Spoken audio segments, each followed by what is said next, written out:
संध्याकाळच्या छोट्या भुकेसाठी आज आपण करत आहोत मसाला पराठा. मसाला पराठा करण्यासाठी आपण ह्या वाटीमध्ये लाल तिखट, हळद, मीठ आणि धने जिरे पूड मिक्स करून घेतलेली आहे.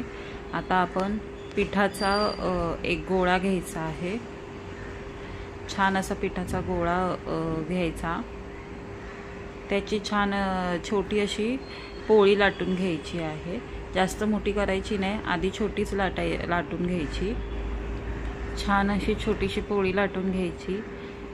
छोटी पोळी लाटून झाल्यावर त्याच्यावर आपण थोडंसं तूप किंवा तेल लावायचं. इकडे मी थोडं तूप लावत आहे. पोळीवर तूप लावून झालं की त्यात आपण जो मसाला बनवला आहे मिक्स करून तो स्प्रेड करायचा आहे.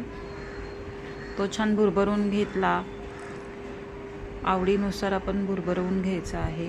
तो झाला की त्याला आपण फोल्ड करायचा आहे.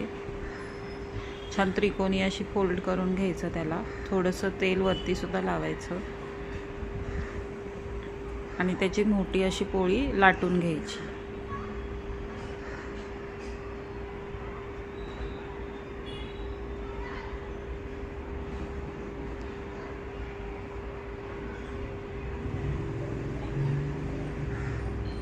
त्याची पोळी लाटून झाल्यावर आता आपण त्याला शेकूया.